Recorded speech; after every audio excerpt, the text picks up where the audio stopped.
नमस्कार। स्वागत है आप सभी का हमारे मोनोलॉग शो में, जिसमें आज हम लोग एक और सोशल इश्यू की बात करने वाले हैं। ये सोशल इश्यू कोई पर्टिनेंट, कोई बड़ा इश्यू नहीं होता है। मीडिया में चल रही खबरें और उन खबरों की वजह से होने वाले चर्चे और उन चर्चों के घर घर, चौराहे चौराहे होने की वजह से एक सोसाइटी, सोशल साइकी में जो उसका निगेटिव इम्पैक्ट पड़ता है, उसके बारे में हम लोग बात करने वाले हैं।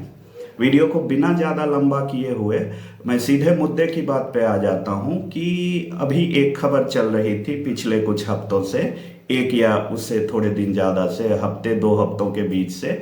और खबरें तो आती हैं, हर तीसरे दिन एक खबर आ जाती है और फिर वो उसकी वही 2 3 4 दिनों की लाइफ होती हैं।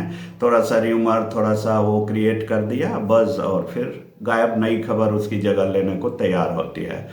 उन खबरों की वजह से क्या होता है कि जो डिस्कशन शुरू होता है फिर वहीं तक नहीं रहता है। लोगों के मन मस्तिष्क में, आप जिसको कहते हैं ना सोशल साइके, एक इंडिविजुअल नहीं बल्कि एक बड़े लेवल पे, सोशल लेवल पे उसका निगेटिव इम्पैक्ट होता है। तो मैं बात कर रहा हूँ उसी खबर की जिसमें आपने सुना होगा, आपने भी जरूर ही सुना होगा, तरह तरह के मीम्स बन रहे हैं कि एक महिला ने अपने प्रेमी के साथ मिलके अपने वेल सेटल्ड, अच्छे खासे हैंडसम कमाने वाले पति की हत्या कर दी और उसके लाश को टुकड़े किए, फिर उसको डब्बे में गिराया, उसमें सीमेंट बालू वगैरह भर दिया। एक नया सा सनसनीखेज सा तरीका हुआ।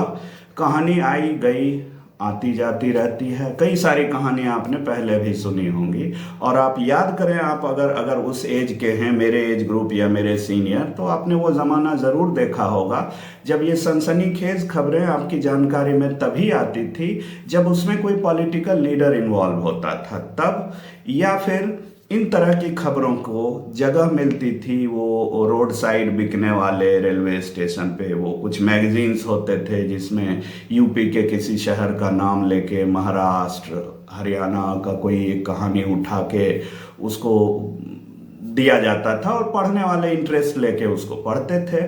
तो ये सिलसिला क्राइम का अभी भी चलता आ रहा है। बदलाव ये हो गया है कि इस तरह की खबरें अब बड़े बड़े national news channel, media channel पे रिपोर्ट्स के फॉर्म में दिखाई जाने लगी हैं। खूब सारा डिटेल, उसको सनसनीखेज तरीके से परोसने का अंदाज, बोलने का अंदाज, एक बयां, लोग मुंह खोले उसको देखते रहते हैं। बीच में ऐड आता है, फिर इंतज़ार करके भी उस बाकी खबर को देखने के लिए वो उत्सुक होते हैं। कहने का मतलब यहाँ पर्पस सर्व हो रहा होता है उस मीडिया ग्रुप का जिसके पास अभी कहें तो कायदे का कोई जगह नहीं है, खराब हालत है, डाउनफॉल सेक्टर है। ये कुछ फिल्म इंडस्ट्री की तरह ही हालत इनकी है। तो अब वो खबरें दिखाने के लिए, टीआरपी बटोरने के लिए कुछ से कुछ वो गिमिक्स करते रहते हैं। इस तरह की खबरों को दिखाना, बार बार सनसनीखेज तरीके से उसका प्रेजेंटेशन, जिसमें एक बोलने वाला इंसान जिसका बैकग्राउंड में वॉइस होता है, बहुत ही ज़बरदस्त अंदाज में उसको परोसता है। तो होता क्या है कि ये कहानी है थोड़ा सा इंटरटेनमेंट, मुंह खोल के लोग देख रहे हैं, टीआरपी उनका धंधा, बिजनेस जो है। बट इसका निगेटिव इम्पैक्ट क्या होता है कि यंग जनरेशन जो अभी कॉलेज में है, कॉलेज से पास आउट हुआ है, उसको जो रेगुलर इंस्टीट्यूशन है, मैरिज जैसे, सोसाइटी जैसे, उस पे से उसका विश्वास डिगने जैसा लगता है। उसकी उम्र कुछ ऐसी होती है कि हमेशा सनसनीखेज बातें, हमेशा इंडिपेंडेंट बातें उसको अच्छी लगती है। तो आप देख सकते हैं कि किसी I mean to be married young boy का, गर्ल का, इस तरह का ओपिनियन आपको देखने को मिलेगा जिसमें वो शादी जैसे इंस्टीट्यूशन को धत्ता बताते हैं, बेकार क्या बताते हैं, रिस्क बताते हैं वगैरह। इससे क्या होता है कि बड़े स्केल पे जो हमारा सोसाइटी चला आ रहा है, जो इंस्टीट्यूशंस बने हुए हैं जिसकी वजह से सोसाइटी परपेचुएट हो रहा है, अच्छे से काम कर रहा है, उसके फंक्शनिंग में दिक्कत आती है। लड़का कह रहा है कि नहीं भाई, हमको तो अब लिव इन में रहना है, और जो सिस्टम को छिन्न भिन्न करने वाला एक सिस्टम है, हमारे इस्टेब्लिश सिस्टम को, छिन्न भिन्न करने वाला, जो आपको बताएंगे कि लिव इन रिलेशनशिप में रहना वुमेन एम्पावरमेंट का बहुत बड़ा इंडिकेटर है, काइंड ऑफ, इनको थोड़ा बल मिल जाता है और कुछ नहीं होता है। तो मैं कहना चाहूँगा एक छोटे से एग्जाम्पल की मदद से, आप देखें, आपने बहुत सारी खबरें सुनी होंगी कि धर्म परिवर्तन कर लिया, उसने अपना धर्म बदल लिया, उसने अपना धर्म बदल लिया, और आप एक इंसान हैं एवरेज दर्जे के, तो 1000 लोगों का नंबर, मोबाइल नंबर आपके कॉन्टैक्ट में होगा। बड़े हैं तो थोड़ा और ज़्यादा, छोटे हैं तो थोड़ा कम भी हो सकता है। आप उतने लोगों को याद करें और अपने मेमोरी में टटोलें कि आपके बचपन से लेके आज तक आपने अपने किस जानने पहचानने वाले को ऐसा देखा कि उसने धर्म परिवर्तन कर लिया। अगर आप जानते होंगे तो बहुत रेयर होंगे। मेरे 1000 लोगों में मैं नहीं याद कर पा रहा हूँ। आप देखें कि कितने लोग आपकी जानकारी के जिन्होंने अपना धर्म परिवर्तन किया। तो ये सब क्राइम की घटनाएं पहले भी होती थीं। वो मनोहर कहानियाँ, सच्ची कहानियाँ, झूठी कहानियाँ करके वो बिकने वाली मैगजीन्स में पहले भी छपती थी।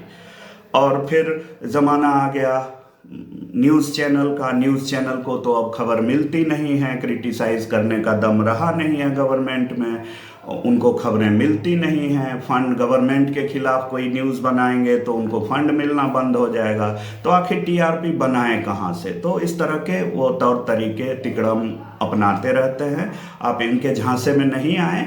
ये मेन सोसाइटी का हमारा फ्लो इंटैक्ट है, चल रहा है, इसमें बदलाव हो रहे हैं ग्रेजुअल, बट ऐसा कुछ नहीं हुआ कि ओवरनाइट सब कुछ शैटर हो गया, ये सारे इंस्टीट्यूशन झूठे हैं, बर्बाद हैं, बेकार हैं। ऐसी बात, ऐसा ख्याल पालना मेरे समझ से समझदारी नहीं कहलाएगी। तो आप देखें, आप इस तरह की खबरों को अपने विवेक से देखें, इसको छिटपुट इंटरटेनमेंट की घटना माने जिसमें आपका इंटरेस्ट आ रहा है। जैसे मूवी देख के इंटरेस्ट आता है, मूवी का डाउनफॉल हो गया, अब सिनेमा हॉल पे लाइन नहीं लगती, अब हर कोई इंटरटेनर बन गया है, हर कोई यूट्यूबर बन गया है, हर कोई अपना मीडिया चलाने लग गया है, तो थोड़ा सा उस इस्टेब्लिश सिस्टम को दिक्कत होने लगी है। तो मुझे लगता है कि इस इस्टेब्लिश सिस्टम में कहाँ से कोई क्रिएट करके, बज़ क्रिएट करके वहाँ से अपना पर्पस सर्व किया जाए। तो मेरा यही कहना होगा ओवरऑल, आफ्टर ऑल, कि आप इनको सोसाइटी का रियलिटी नहीं माने। इंडिविजुअल केसेस हैं, यूनिक केसेस हैं, क्रिमिनल हैं, समाज है तो क्रिमिनल्स होंगे, क्राइम रहेगा, पहले भी था, आगे भी रहेगा। आप इसको सोसाइटी की रियलिटी ना माने और अपना ओपिनियन इसके आधार पे ना बनाएं। आपके पास आपका ब्राइट फ्यूचर है, आपकी मैरिड लाइफ है, उसमें जहर ना घोलें, उस पर डाउट ना करें। और एक चीज़ थोड़ा सा मैं इस पे फिलर डाल दूंगा कि आप इतने भी भोले बन के ना रहें कि कहीं आपको मारने की प्लानिंग चल रही हो, आपका घर वाला, आपकी घरवाली आपको मार के दफना दें और आपको ये खबर पता नहीं चले। एक चीज़ की शिकायत होगी, आप थोड़ा सा अलर्ट रहें। दैट डज नॉट मीन कि आप हर एक रिलेशनशिप को डाउट करने लग जाएं, अपने फ्रेंड्स पे डाउट करें, अपनी वाइफ पे डाउट करें, अपने घर वालों पे डाउट करें। ये सोशल रियलिटी नहीं है, ये इंडिविजुअल केसेस भर हैं। आप अलर्ट रहें, आप एक एक्टिव सिटीजन बने, अलर्ट सिटीजन बने और अपनी ज़िंदगी मज़े से जिए। सोशल इंस्टीट्यूशन को और ज़्यादा स्ट्रॉन्ग बनाने में हेल्प करें। और दैट्स इट। आपको ये वीडियो कैसा लगा आप कमेंट में लिखें, लाइक और शेयर करें, ज़्यादा से ज़्यादा लोगों तक पहुंचाएं। और ये हमारे लिए इंकरेजमेंट होता है। आप अगर कोई अप्रिशिएटिव कमेंट करते हैं, लाइक करते हैं, सब्सक्राइब करते हैं, तो अभी मोनेटाइजेशन जैसी कोई बात है नहीं, बट एक काइंड ऑफ अप्रिशिएशन जरूर फील होता है, इंकरेजमेंट फील होता है। So keep doing that. Thank you, see you in the next video.